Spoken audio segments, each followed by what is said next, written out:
Hi everyone, welcome back to my channel. My name is Saushtvi and welcome back to another reading vlog. Today's reading vlog will be a little different. I have already recorded a bit of this before, so you will be jumping into those clips first and then we will continue on. I basically started this reading vlog a couple of days ago at a cafe. I've taken you with me, we're gonna read together, and the book that we're reading is Yellowface by rfkuang or Rebecca F. Kuang. I've heard great things about this every list last year, like Goodreads, Amazon, I don't know, like a bunch of places. This was highly rated, one of the best books of 2023.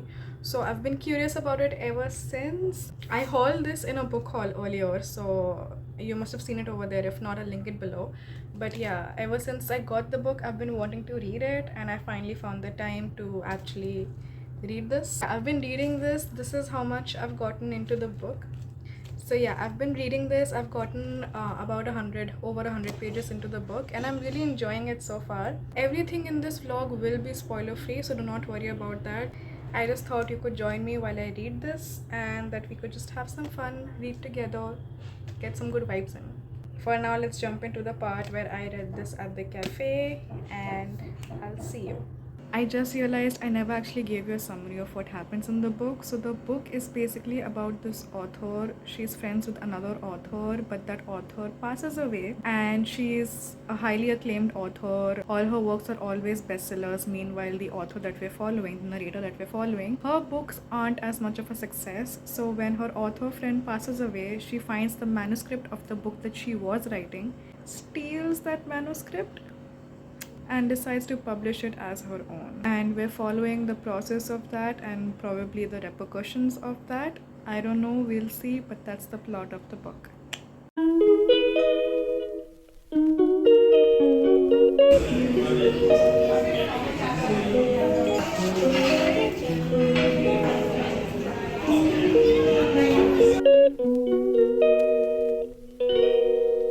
She calls me day and night. I'm sorry girl, you just don't make me feel right. I never meant to make you cry, you were right. Just leave me be, I'm not gonna put up a fight. And every time you wake up feeling worse and then you check the time. It's never what it feels like, just throw me a dime. If everything was good then you would feel alive.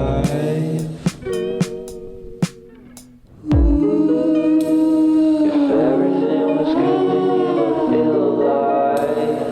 Everything was good then you would feel alive.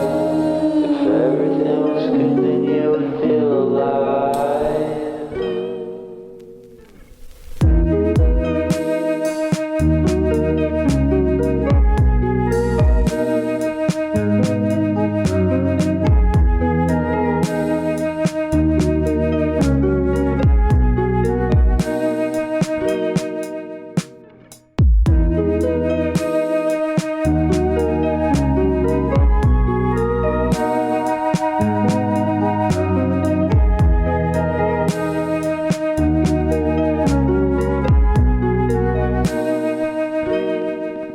He never answers me.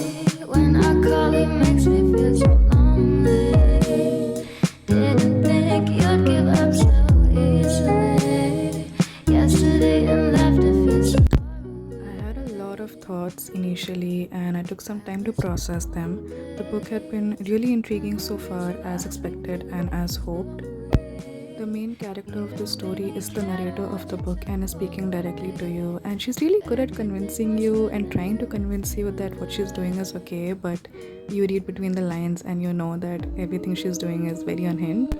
There's obviously a deeper layer to her personality and her motivations, which I'm super excited to uncover and see where this goes. But so far, great writing and great pacing.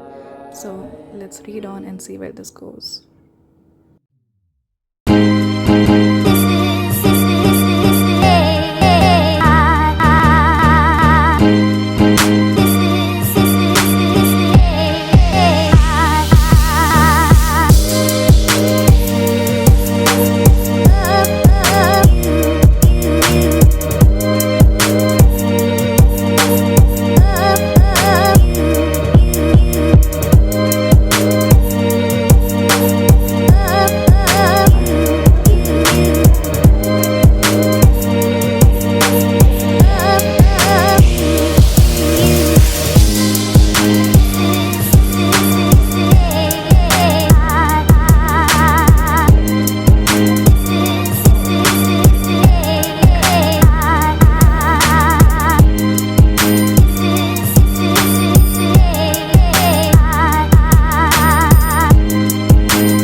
So I'm back home now and it's pretty late. Do not mind my hair right now. I've read close to 100 pages today at the cafe and I will continue tomorrow now because I really need to sleep. I have a meeting tomorrow morning. But my thoughts so far, writing is great and it's such a fast-paced book, at least so far, the first 100 pages.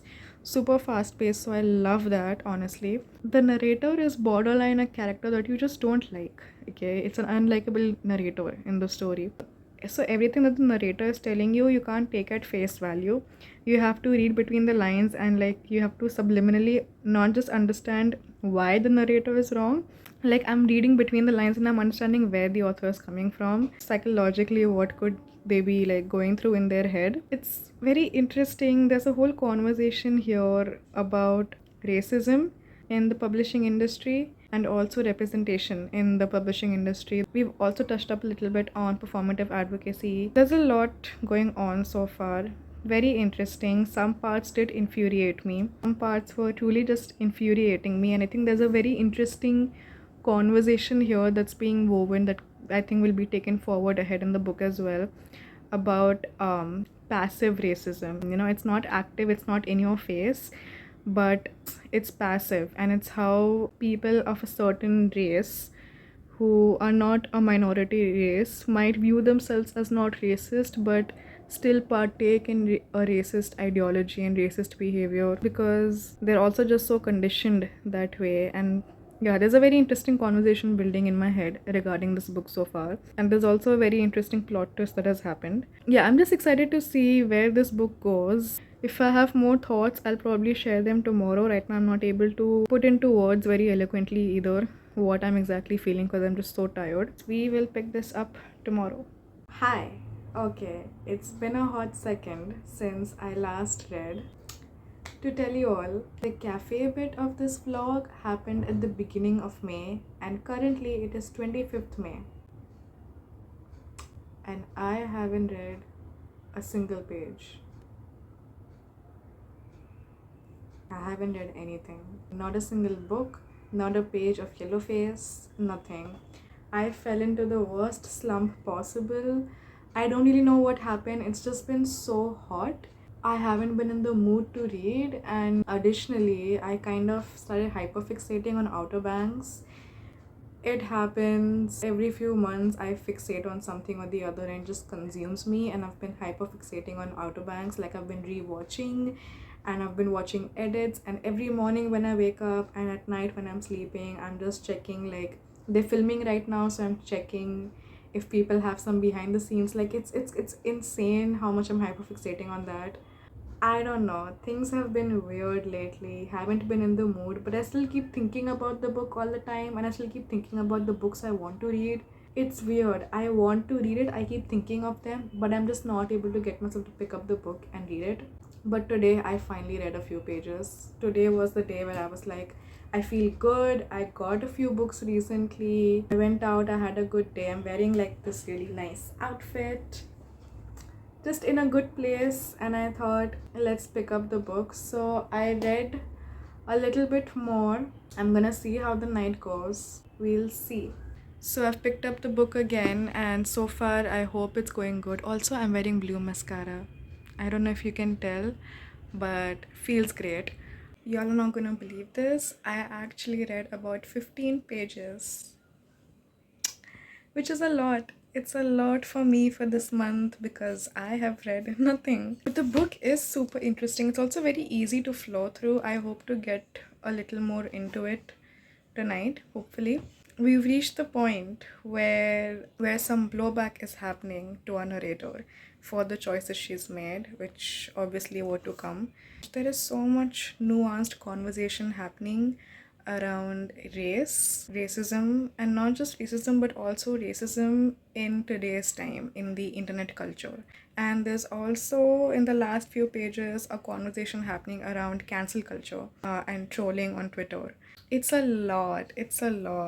There's so much that I agree with and so much that I can understand what these spaces are coming from, and some things that are hitting me a little bit because I am as brown as they come. I'm South Asian, I'm Indian, So some of the comments were a little like, Jesus, how can you not see that you're being racist right now? Like, please. It's one of those places where I have no sympathy for a narrator. I am empathizing in some respects, like the cancel culture aspects of it, because people do shitty things, but then people get back at those people with shitty behavior as well, like death threats and stuff like that.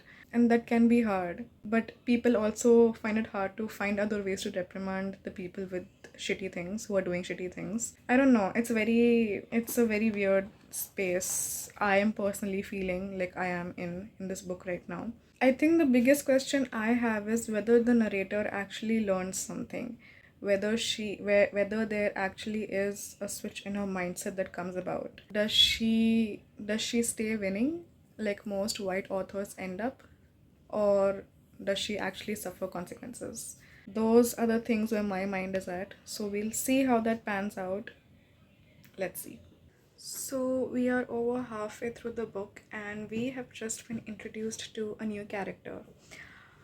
I think this may be the point where we might slow down a little bit. The book has been really fast paced so far, but I think now we may reach a dull point, is what I'm feeling. Because honestly, at this point, I am fully prepared for our third act, our last act to come in and for things to come to a close.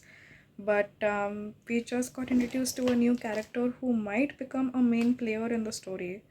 So I don't really know where this is going. Things are really crashing down for a main character. We're really exploring. This is something I've talked about before, about in relation to cancel culture, about booktok specifically, and how they hate with passion and they love with passion. Often there's no space for in between. I feel like that's playing a really big part in the book. But I feel like something the book is really touching on is something we've been missing out a lot in our actual conversations online, is true representation and the nuances of racism. I feel like the book is really diving into that. I don't know. Let's see where this book heads to. I'm excited all the same to find out where we end up. So let's see. Let's continue.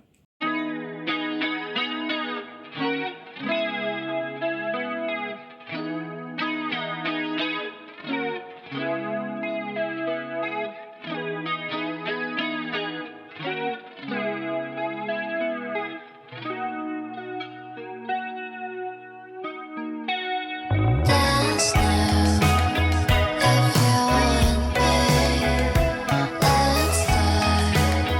There's nobody here. There's a line or like a statement in this book which I think is very apt for booktok and booktube and bookstagram in today's world. It says, if you capture the entire literary world in the palm of your hand, it can still forget about you in the blink of the eye. Which is very, very, very true. So the premise of the whole story is that this narrator that we're following, she stole her dead friend slash author's story and published it as her own, right? And right now we're getting a confession, I think, from the narrator about that not being the only bad thing that she did. There's more. All right. So something just happened. It honestly came completely out of left field. Did not see any of this coming, but it has happened. I'm just gonna issue a minor trigger warning for sexual assault. Just letting you guys know something in relation to that has happened. There's a huge twist that has just come about, and now I'm trying to figure out how I feel about what I just read.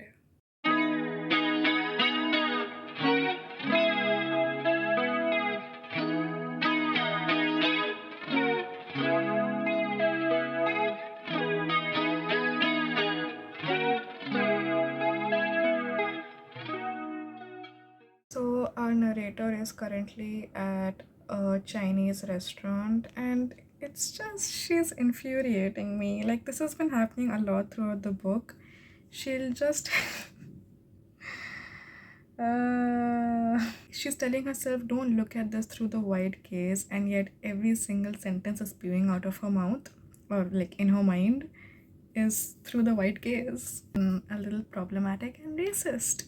I don't know what we're doing honestly at this point in the book. I really don't know how this is relevant if this plays out in some sort of way by the end of the book. Can we wrap it up? I would like for the story to be wrapped up now. Guess what? I finished it. It was a really good book. I just feel like the last 70 to 90 pages, it went in a direction which I wish it hadn't. It just felt off for the kind of book this was. So I'm just iffy about the direction it went in and also about that end.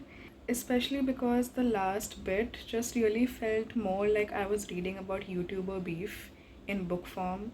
If you haven't read the book, you will not understand why I'm saying that. But if you've read the book, you'll get what I mean. It really felt like that. Like the entire book was something a lot more potent than what the last bit made it out to be. And that's my only disappointing factor about it. But besides all of that, it's a very thought provoking book. It's a good book. It's written well. It's fast paced. I liked it.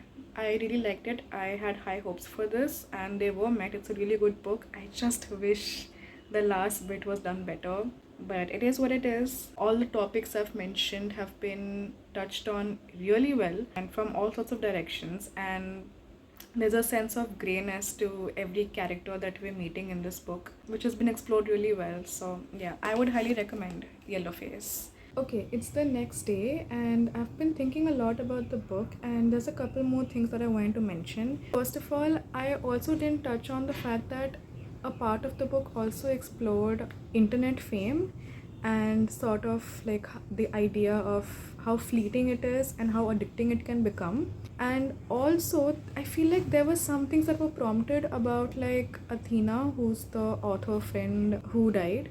I feel like there was some stuff prompted about her past or her family that we never actually got to see. I don't know, that was a little bit weird, but despite all of that, I feel like there were so many layers to this. Like on the surface, it seems like a book about an author who stole someone else's work and published it. But on the deeper end, there's so many layers to it, so many cultural and social aspects that are very, very relevant today and in the industry today. So I found that really fascinating. I gave it a 4 out of 5 stars and I would highly recommend the book. And with that, we come to the end of the video. Thank you so much for watching. I can't believe this video took a month to end. It's 27th May today. I started recording this first week of May. So hey, I finished a book this month. I think that's great. Given how the month has been going, I think that's great progress for me. Congratulations to me. Thank you very much. That was my reading vlog for you. Hope you enjoyed. Like, share, subscribe and comment. Follow me on Instagram. Follow me on Storygraph. Everything is linked down below. And yeah, I'll see you guys in the next one. Thank you so much for watching.